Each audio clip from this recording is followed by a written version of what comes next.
berhubung tentang ASEAN dan juga terkait dengan nelayan.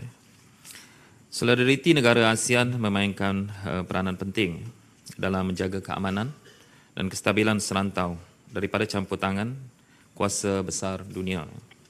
ASEAN menerapkan prinsip utama dalam hubungan antarabangsa yang dikenali sebagai ASEAN Centrality yang menekankan kesepakatan negara ahli dalam mengendalikan isu-isu semasa geopolitik termasuk isu Laut Cina Selatan.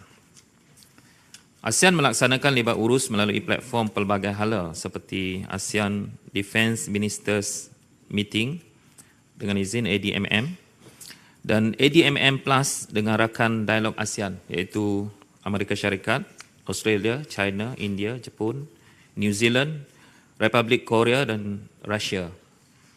Dan ASEAN Regional Forum ARF bagi meningkatkan kerjasama dan membina keyakinan dalam usaha mengurangkan ketegangan dan mengelakkan konflik di rantau Asia Tenggara. Kerjasama pelbagai hala melalui ASEAN, kerjasama sub-rantau dan kerjasama dua hala adalah pendekatan terbaik dalam menguruskan isu-isu keselamatan tradisional dan bukan tradisional yang memerlukan pelibatan pelbagai pihak di peringkat kerajaan, ketenteraan dan agensi penguatkuasaan. Kesemua ini merupakan komponen penting strategi perkongsian berwibawa seperti yang terkandung dalam Kertas Putih Pertahanan Negara dalam mempertahankan kedaulatan negara dan keutuhan wilayah.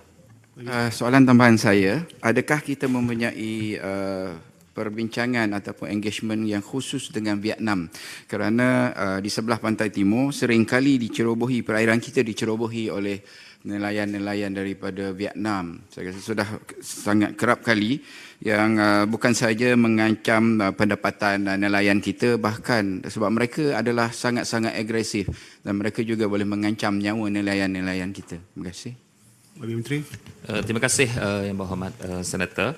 Kita tahu bahawa kita di Kementerian Pertahanan, teras utama kita tahu bahawa Malaysia sebagai sebuah negara maritim.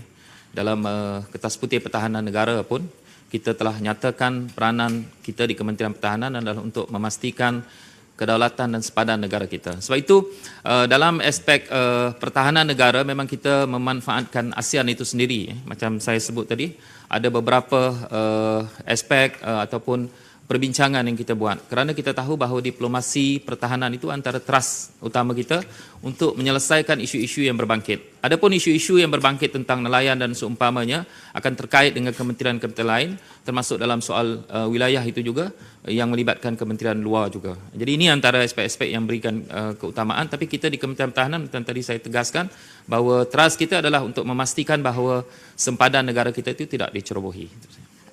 Soalan saya tadi, YB Timbalan Menteri ada bercakap mengenai isu pencerobohan nelayan asing di perairan negara kita. Ya.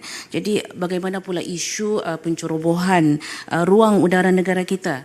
Sebab kalau kita ingat ada beberapa insiden di mana ruang udara negara kita dicerobohi oleh pesawat tentera udara milik Tentera Udara Republik Rakyat China yang memasuki ruang udara di Sabah dan Sarawak, dan insiden itu berlaku pada tahun 2021 dan juga tahun lepas. Ya. Jadi apakah langkah-langkah kerajaan untuk memastikan bahawa isu pencerobohan ruang udara negara kita ini tidak berlaku lagi di masa akan datang?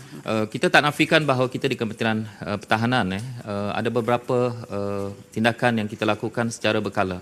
Sama ada dalam sempadan laut kita ataupun sempadan udara kita. Jadi bila kita sebut tentang ruang udara kita, memang kita di Kementerian Pertahanan mempunyai beberapa proses ataupun prosedur bila kita berdepan dengan beberapa pencerobohan ruang udara kita. Antara yang kita lakukan adalah kita lakukan penerbangan pintasan. Kalau ruang udara kita diceroboh, maka salah satunya kita di samping kita melakukan komunikasi dengan pihak yang menceroboh, tapi dalam masa yang sama juga kita mempunyai beberapa prosedur untuk lakukan penerbangan pintasan bagi memastikan kedaulatan bukan sahaja laut, bukan sahaja darat kita, laut, tetapi udara juga menjadi keutamaan kepada kita. Sebab itu macam saya sebut tadi, di Kementerian Pertahanan secara jelasnya kita boleh melihat bahawa sama ada darat kita ataupun laut kita, sempadan kita memang adalah menjadi keutamaan kepada kita. Jadi semua prosedur-prosedur ini kita ambil kira, dan dalam masa yang sama kita tidak nafikan bahawa melalui sama ada ASEAN ataupun mana-mana diplomasi pertahanan itu kita manfaatkan untuk kita bangkitkan persoalan-persoalan tentang pencerobohan ini. Itu saja. Terima kasih, Menteri.